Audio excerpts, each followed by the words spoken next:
بسم اللہ الرحمن الرحیم۔ وہ شخص دستانے پہنے ہوئے تھا۔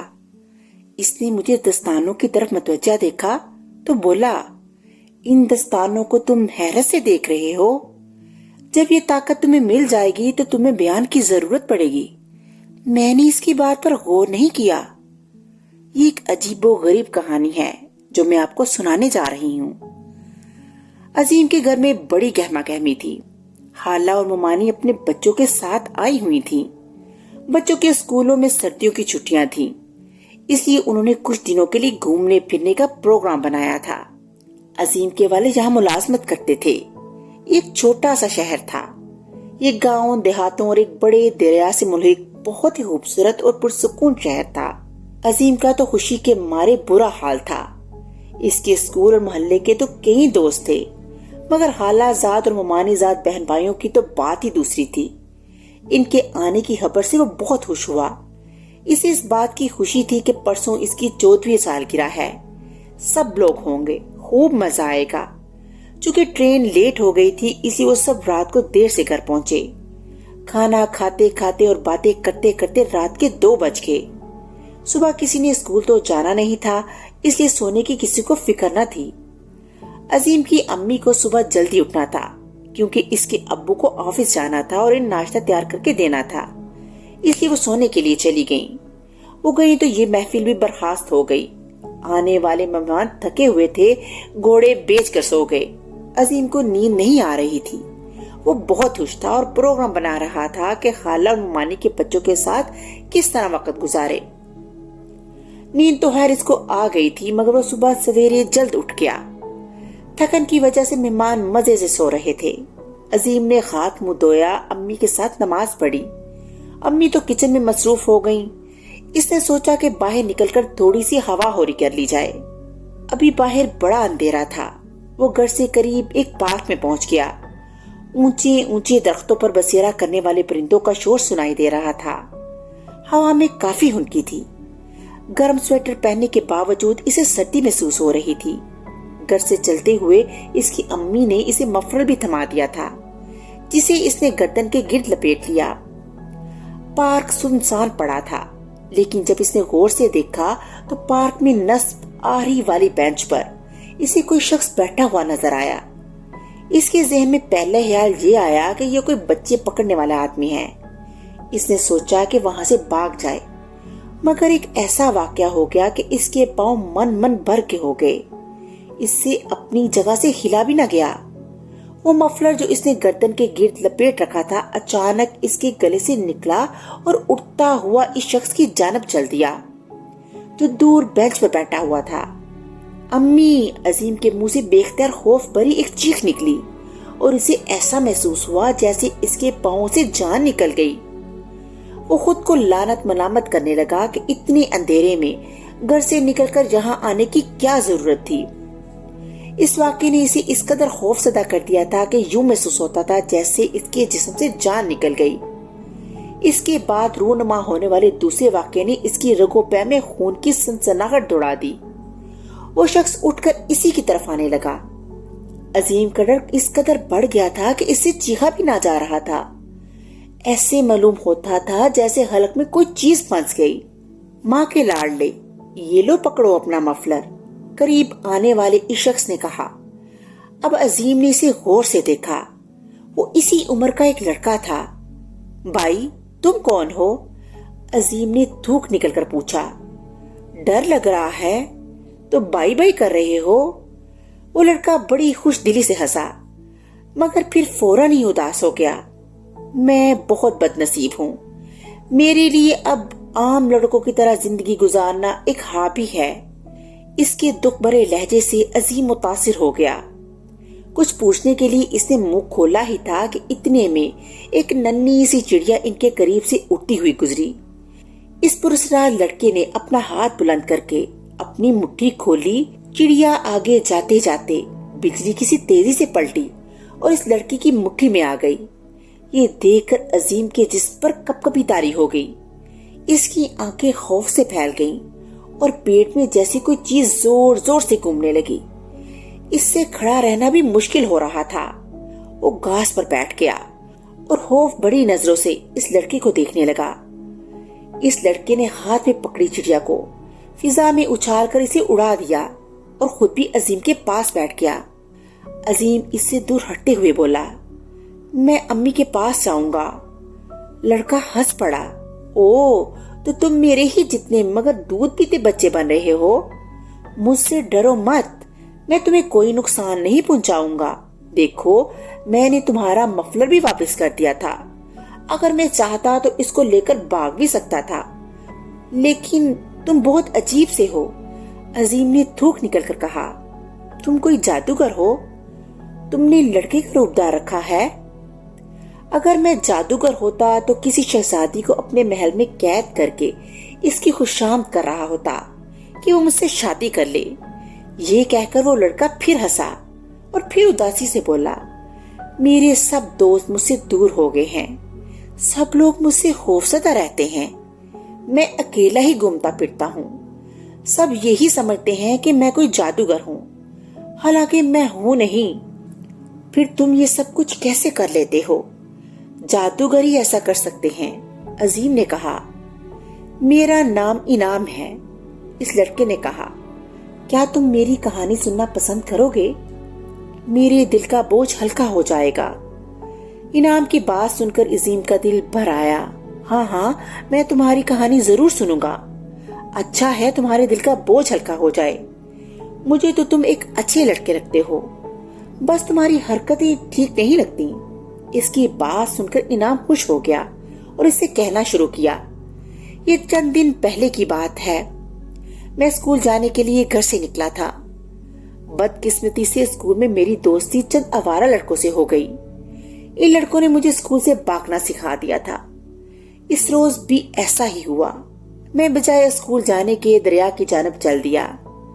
मैंने सोचा था कि दरिया पे जाकर सैर करूंगा और छोटी छोटी मछलियां भी पकड़ूंगा। मैं दरिया पर पहुंचा तो मुझे वहां एक बूढ़ा शख्स मिला। इसकी शक्ल अजीब सी और खौफनाक थी। वो मुझे देखकर दोस्ताना अंदाज में मुस्कुराया। मछलियां पकड़ने आए हो लड़के? इसने पूछा।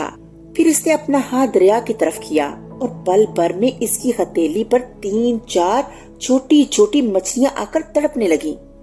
इसने करीब पड़ी प्लास्टिक की एक थैली उठाकर इसमें पानी भरा और मछलियों को इसमें डालकर मेरे हवाले कर दिया।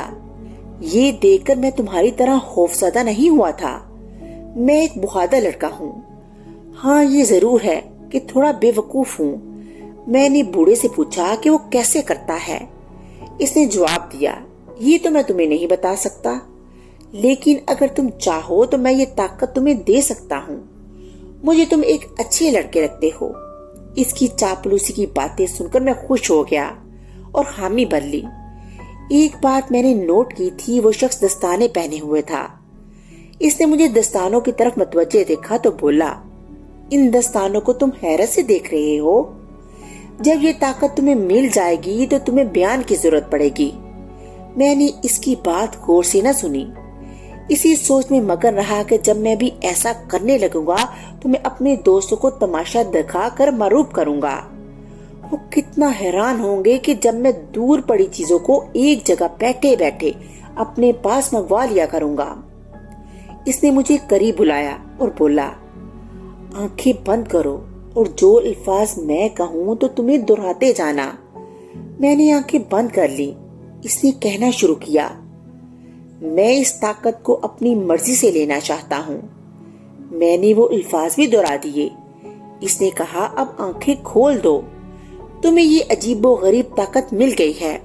मैंने आंखें खोलकर अपने हाथों की तरफ देखा तो खौफ की एक लहर मेरे जिस्म में दौड़ गई। मेरे दोनों हाथ कलाइयों तक बिल्कुल स्याह रंग के हो गए थे। इस शख्स ने अपनी मकरू आवाज में कहा, तुम चाहो तो इस ताकत को आजमा सकते हो। मैंने दूर जमीन पर पड़ी एक शीशी की बोतल की तरफ देखकर इसे इशारा किया। वो जमीन से बुलंद हुई और मेरे हाथ में आ गई। इस ताकत को हासिल करके मुझे जरा भी खुशी न हुई, क्योंकि इसकी वजह से मेरे हाथों का रंग तब्दील हो गया था। ये सोचकर ही मुझे दहशत होने लगी थी कि मैं अब अपनी अम्मी अब्बा दोस्तों का कैसे सामना करूंगा। इनसे अपने काले हाथों के बारे में क्या कहूंगा। इस बूढ़े ने अपने हाथों से दस्ताने उतार कर मेरे हवाले किए और खुद एक जानिब रवाना हो गया। इस बात को 3 रोज गुजर गए हैं। मेरी जिंदगी अजाब बनकर रह गई है। मैं इन दस्तानों को पहने पहने तंग आ गया हूँ। इनकी वजह से मैं कोई काम ठीक तरीके से भी नहीं कर सकता। वो शैतान बूढ़ा भी पता नहीं कहाँ चला गया है। अपने दोस्तों को मैंने तमाशे तो बहुत दिखाए, मगर मरूब होने की बजाय वो मुझसे खौफजदा हो गए हैं। वो मुझसे दूर दूर रहने लगे हैं और बातचीत करने से भी कतराते हैं। और तो और कल मेरे अब्बा भी मेरी अम्मी से चुपके चुपके कह रहे थे, इसको ईदी सेंटर छोड़ के आ जाएंगे। ये हमारा इनाम नहीं है, कोई और है। परसों की बात है, उन्होंने बाहर जाना था। मुझसे बोले कि मेरे जूते उठा दो। मैंने बैठे बैठे इनकी जूतों की तरफ इशारा किया। वो मेरे पास आ गए। अब्बा घबरा कर खड़े हो गए और बोले, इन जूतों को अब मैं कभी नहीं पहनूंगा, इनमें जादू लग गया है। इसकी ये कहानी सुनकर अजीम को बहुत अफसोस हुआ। इसने कहा, इस दुनिया में अजीबो गरीब लोग मौजूद हैं, जैसे वो बूढ़ा।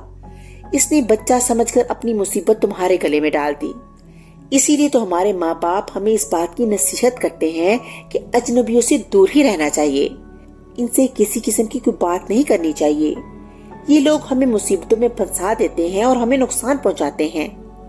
अनाम ने अफसुर्दगी से कहा, मेरी अम्मी भी मुझे बहुत समझाती थी कि किसी भी अजनबी शख्स से कोई बातचीत ना किया करो।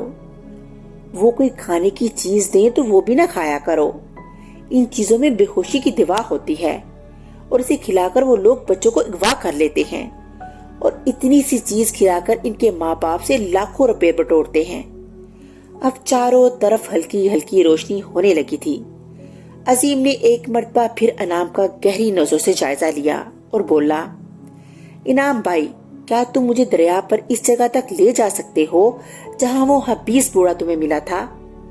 वो जगह यहाँ से ज्यादा दूर नहीं है, आओ, इनाम ने कहा और दोनों चल पड़े। अजीम एक ज़हीन लड़का था। इसको इनाम पर बहुत तरस आ रहा था और वो चाहता था कि इनाम को इस मुसीबत से निजात मिल जाए, जिसकी वजह से इसके दोनों हाथ काले हो गए थे। वो दुआ कर रहा था कि वो बूढ़ा इनको दोबारा मिल जाए और फिर इसकी दुआ कबूल हो गई। वो बूढ़ा इन्हें नजर आ गया। वो दरिया के किनारे बैठा इस पानी से गाजरों को दो दो कर खा रहा था। अजीम ने इनाम को रुकने का इशारा किया और इसके कान में चुपके चुपके कुछ कहने लगा। इसकी बात सुनकर इनाम का चेहरा जोशो मुस्सर से तमतमाने लगा। इस बूढ़े ने इनाम को देखा तो इसके चेहरे पर एक मकरू मुस्कुराहट नजर आई। वो उसे पहचान गया था। इसने कहा, मियाँ खूब मजे आ रहे हैं, अब तो तुम्हें कोई काम भी नहीं करना पड़ता होगा, बैठे बैठे ही सब चीजें तुम्हें मिल जाती होंगी। इनाम ने कहा, अपनी ये ताकत मुझसे वापस ले लो। इसकी वजह से मेरे दोनों हाथ बिल्कुल स्याह हो गए हैं। लोग मुझसे डरने लगे हैं। मेरी अम्मी तो मुझसे इतनी खौफजदा हो गई हैं कि उन्होंने मुझे मारना पीटना छोड़ दिया है। वो मुझे ये धमकी भी नहीं देती कि आ लेने दे तेरे बाप को, तेरी शिकायत करूंगी। मैं किसी का सामना भी नहीं कर सकता। रात को सोने के लिए लेटता हूँ तो दोनों हाथ गर्म हो जाते हैं। मैं ठीक से सो भी नहीं पाता। इन्हीं तकलीफों की वजह से तो मैंने ये ताकत तुम्हें दी थी। मैं खुद इन बातों से तंग आ गया था। इस आदमी ने लापरवाही से कहा, मैं अब इसको वापस नहीं ले सकता, तुम यहाँ से चले जाओ।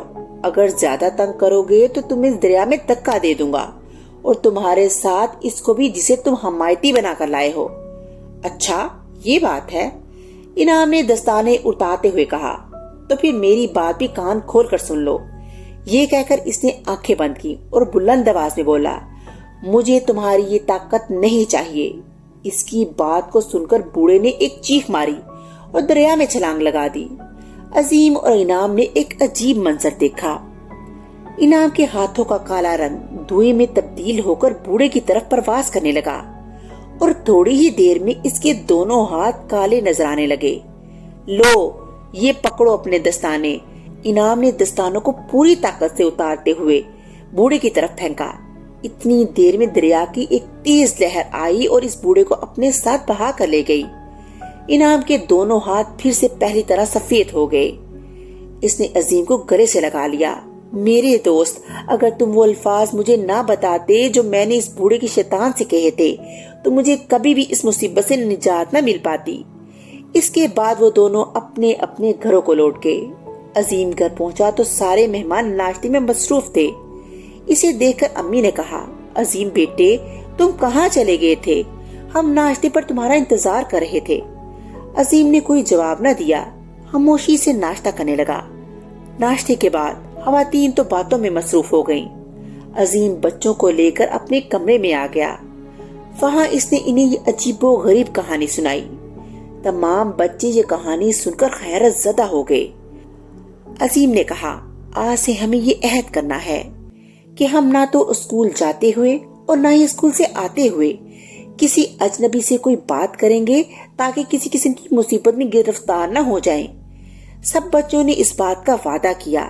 وہ سب عظیم کی عقل مندی سے بہت متاثر تھے، جس کی وجہ سے انعام کو اس مصیبت سے چھٹکارا ملا تھا۔ اس طرح کہانی کا اختتام ہو گیا۔ اگلی کہانی کے ساتھ پھر ملوں گی، تب تک کے لیے اللہ حافظ۔